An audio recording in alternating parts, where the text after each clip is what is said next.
ચંદ્રકાંતભાઈએ કીધું તમે બહુ મોટી મોટી વાતો કરો ને આમ થાય ને ખાવાથી આમ થાય ને પીવાથી આમ થાય ને આવી રીતે આમ કરે ને એના બદલે આજે શરૂઆત શાયરીથી કરજો. મૂળી ગીતોના રાજા છે. મને મારા જેવો એને શાયરી શબ્દ કીધો ને મને મારા યુવાનીના દિવસો યાદ આવી ગયા કે જ્યારે મારા માથા ઉપર પણ તમારા જેવા કાળા ઘટાટોપ વાદળા હતા અને એ જમાનો હતો યુવાનીનો કોલેજનો. ત્યારે એ સમય પણ શાયરીઓનો હતો. તમને બધાને તમે લગભગ મારી ઉંમરના જ છો, 10 વર્ષની કોઈ નાના મોટા હશે આપણે, પણ એ તો એ વખતનો જમાનો કાગળ લખવાનો અને દરેકે કાગળ તો લખેલા જ છે. પોતાની સગાઈ થઈ જાય પછી જે કાગળોનો મારો થાય ને પછી જે બેનપણીઓ અને મિત્રો વચ્ચે ચર્ચા થાય અને જાજા પત્ર ઉતાવળો ને આ લોહીથી લખું છું ને એ બધું હોય અને એમાં વચ્ચે વચ્ચે ક્યાંક અદ્ભુત શાયરીઓ ટપકી જતી હોય અને એ મજા એક સમયની મજા અને એની યાદ વાગોળવાનો સમય છે. મને બહુ શોખ હતો શાયરીનો. હવે સમય થયો, જેમ સમય જતા ગયા એમ જૂની બધી યાદો ધીમે ધીમે ધૂંધળી થઈ જાય. પણ ચંદ્રકાંતભાઈએ સાંભળેલી એકાદ બે વખત મારી પાસેથી, એટલે મને આજે એને કાનમાં ધીમેથી કહી દીધું કે હેલ્થની વાત, બધા હેલ્થી જ છે કે તમે ચિંતા ન કરતા, બધા તો જ અહીંયા આવી શકે, એટલે કાંઈ હેલ્થ બાબતની બહુ ચિંતા ન કરો, પણ શાયરી અમને કહેજો.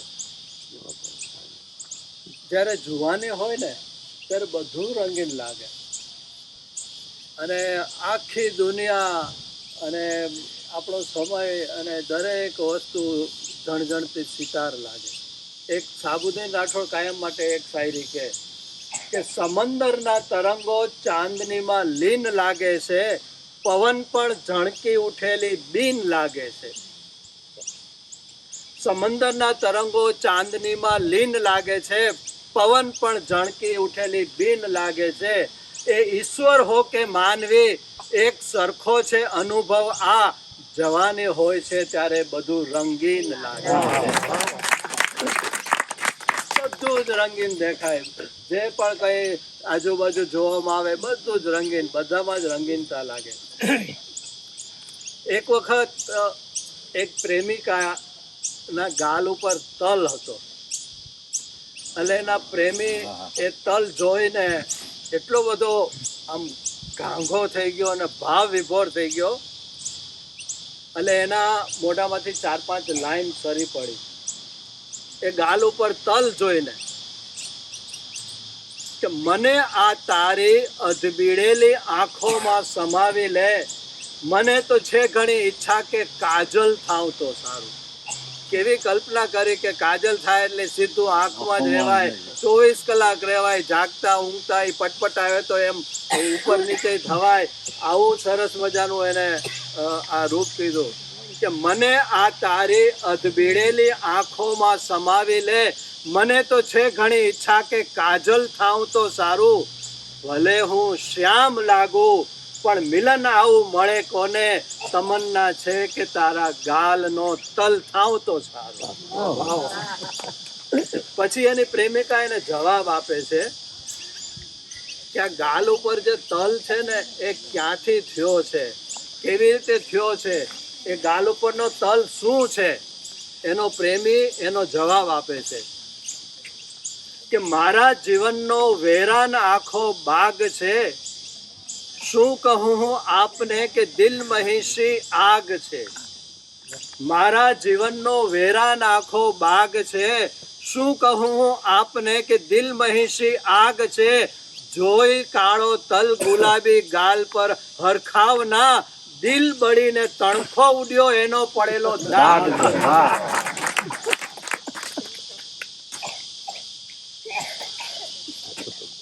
અમારા સમયની ને આપમાંથી ઘણાના સમયની એક બહુ મહાન અભિનેત્રી હતી,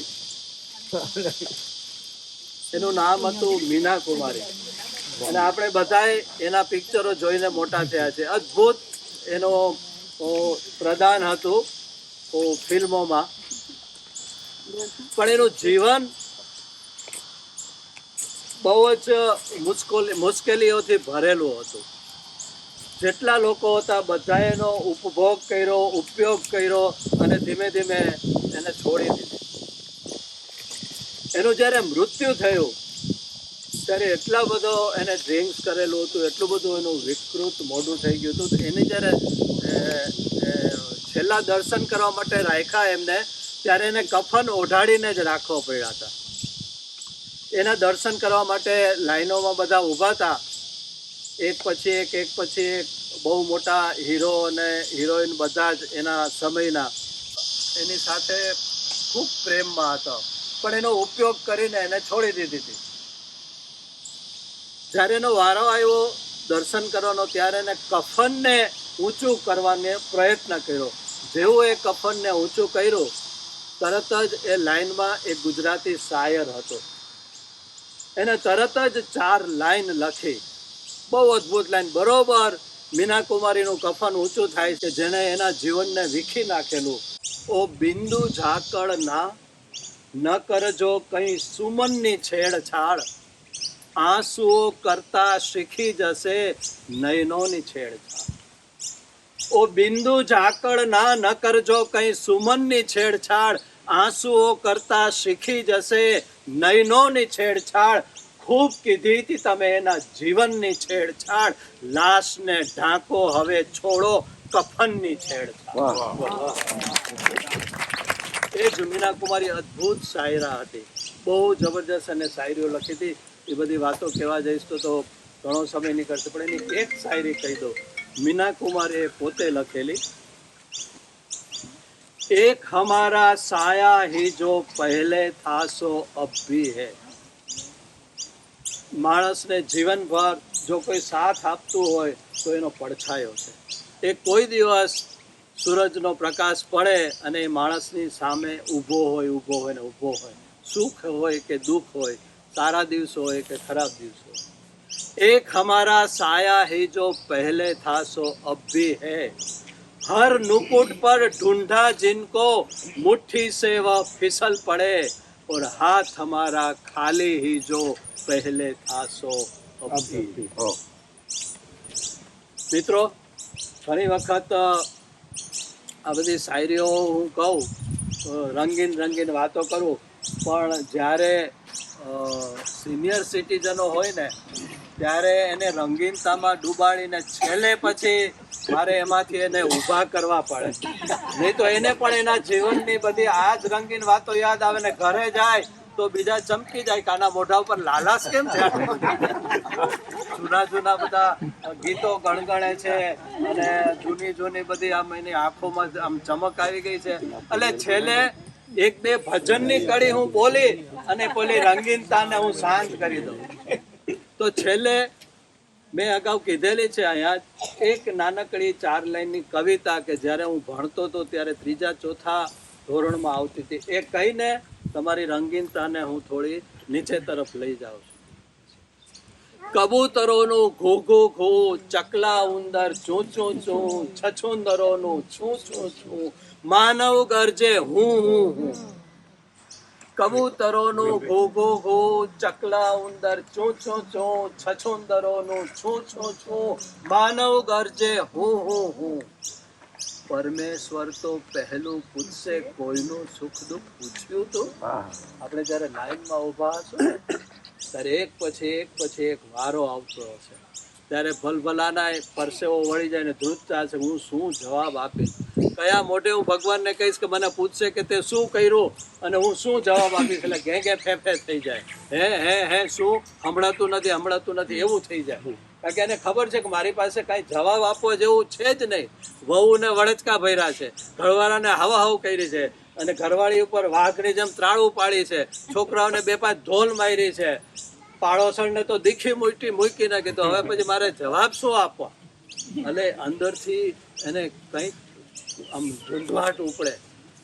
પરમેશ્વર તો પહેલો પૂછશે કોઈનું સુખ દુઃખ પૂછ્યું તું, દર્દ ભરી દુનિયામાં જઈને કોઈનું આંસુ લૂછ્યું તું, કેંગે ફે કરતા કહેશો હે શું.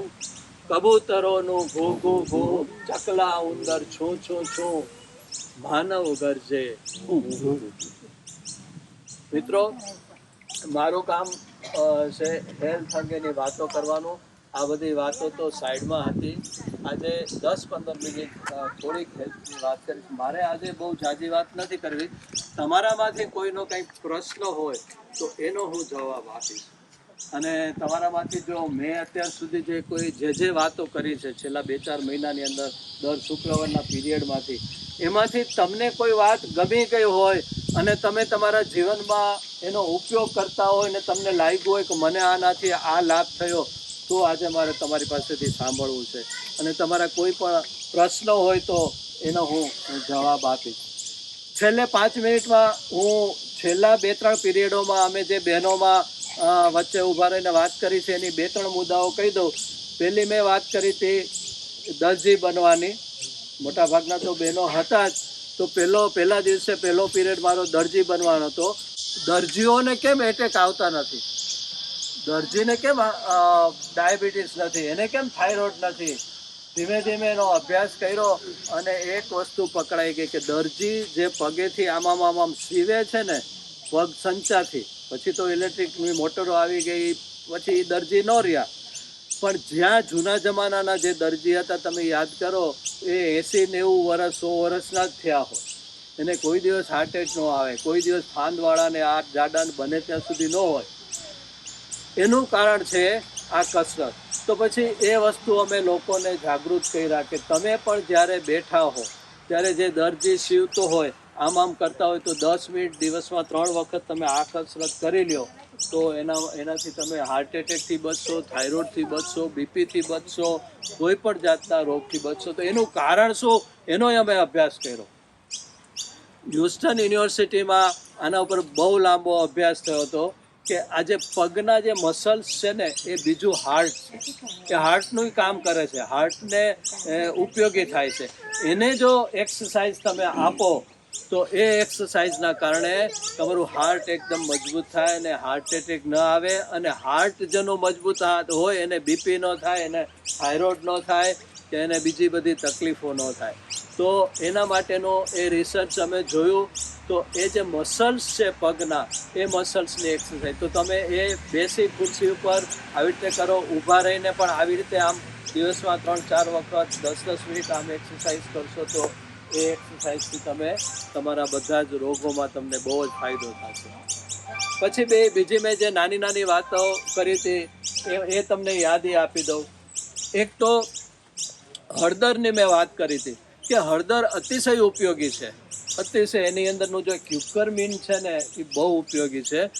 ગમે એવો કફ હોય, કફને પણ મટાડે છે અને ઠાલી ઉધરસ હોય, કોઈ ડૉક્ટર ન મટાડી શકતું હોય એને મટાડે છે.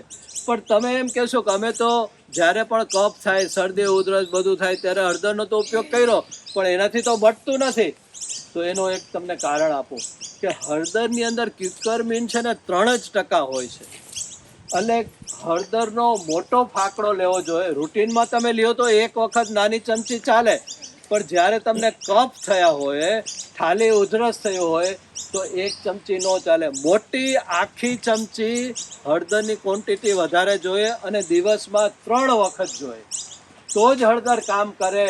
તમારા જે દોષ હોય એમાં જે કફ છે, ઠાલી ઉધરસ છે, ક્યાંય પણ ઇન્ફેક્શન છે, એ તમે એન્ટીબાયોટિકની જગ્યાએ તમારે એનો ઉપયોગ કરવો હોય તો એના માટે તમારે હળદરનો આ રીતે ઉપયોગ કરવાનો કે મિનિમમ 3 વખત ઉપયોગ કરો અને એની ક્વોન્ટિટી ઝાઝી રાખો. ના, હળદર ગરમ નથી. બીજું, હળદરની અંદર ક્યુકરમીન ઓછું છે. જ્યારે કાળા મરીનો પાવડરનો તમે એની અંદર એડ કરો તો એની પોટેન્શિયાલિટી ટાઈમ વધી જાય. તમે વિચાર કરો કે હળદરની તાકાત કેટલી બધી વધી જાય. તો હળદર જ્યારે તમારે કોઈ પણ ડિસીઝમાં ઉપયોગ કરવો હોય તો હંમેશા હળદરનો ઉપયોગ તમારે મરીના પાવડર સાથે જ કરવાનો. આટલું જાણ્યા પછી હવે તમે જોજો કે કોઈ પણ જાતનો કફ, કોઈ પણ જાતની ઠાલી ઉધરસ કે કોઈ પણ જાતનું ઇન્ફેક્શન હોય અને તમે હળદરનો ઉપયોગ કરો તો 100% હળદર તમને રિઝલ્ટ આપશે. એટલે મરીનો પાવડર, મરી પણ એટલું બધું ગરમ નથી, પણ હા, હળદરની જેમ આખો ચમચો નથી ભરવાનો, એ 2 ચપટી જ લેવાની છે. અને એમાંય તમે જો મધ નાખો તો મધ છે એ મરી અને હળદરનું કોમ્બિનેશન કરશે અને સુધિંગ કરશે. તો મધ, મરી અને હળદર, ખાલી હળદરથી હળદર 3 વખત આપીને, ઘણા લોકોએ કીધું કે અમે તો હળદર ખાઈ છે પણ કોવિડમાં ફેર નથી પડતો, પણ એ બધાય સવારે 1 વખત ફાકડી ભરતા હતા. અમે સવાર બપોર સાંજ મોટી ચમચી અને મરીના પાવડર સાથે જ્યારે ઉપયોગ કરાયો તો જેને સિરિયસ જે લોકો હતા ને કોવિડમાં, દવાખાનામાં દાખલ થઈ ગયા હતા અને ડૉક્ટરે કીધું હતું કે હવે તમારે ફેફસા ટ્રાન્સપ્લાન્ટ કરવા પડશે, એવા લોકોએ હળદરની ઝાઝી ક્વોન્ટિટી 3 વખત અને મરીના પાવડર સાથે અમે એને બચાવ્યા છે. તો તમે વિચાર કરો કે હળદરનો ઉપયોગ કેવો ઉપયોગી છે આપણા બધા માટે. એટલે આ તમે યાદ રાખજો. બીજી એક વાત મારે આજે તમને કરવી છે લસણની. જે લોકોને ધાર્મિક બાદ નથી એ લોકો જો લસણનો ઉપયોગ કરતા હોય તો એના માટે પણ એક ખાસ સૂચના છે કે લસણની અંદર જે એલાસિન નામનું તત્વ છે એ હંમેશા એને 15-20 મિનિટ ઓક્સિજન સાથે તમે લસણને બહાર રાખો ત્યારે જ એ પૂરેપૂરું એક્ટિવ થાય છે. એટલે જો લસણનો તમારે મેડિસિનલનો ઉપયોગ કરવો હોય તો હંમેશા લસણને નાના ટુકડા કરી અને પહેલાં એને ડીશમાં રાખી અને હવામાં 15થી 20 મિનિટ રાખો, પછી એનો ઉપયોગ કરો. પછી તમે ઉકાળામાં નાખો, પછી શાકમાં નાખો કે પછી જેવી રીતે પણ તમે ઉપયોગ કરો. તો હળદરનો ઉપયોગ તમારે હંમેશા એને છૂંદો કરીને ઝીણા ટુકડા કરીને 15 મિનિટ સુધી બહાર હવામાં રાખીને રાખશો તો જ એનો 100% ઉપયોગ થશે. નહીં તો 5 થી 10% જ એનો તમે લાભ, હળદરની જે પોઝિટિવિટી છે એનો લાભ તમે લસણની, તો એ લસણનો તમે એનો લાભ તો જ તમે લઈ શકશો. બરોબર છે. તો આજે હવે છેલ્લે આ બધી વાતો તો મેં તમને કરી હતી પણ ઘણા લોકો હાજર નહોતા એટલે મેં આજે રિપીટ કરી કે એનો ઉપયોગ કરી શકે. આજે એક વધારાની વાત કરીને હું મારી વાત પૂરી કરું છું, પછી તમારા કોઈ પ્રશ્ન હોય તો આજે એક હું તમને નવી વાત કરું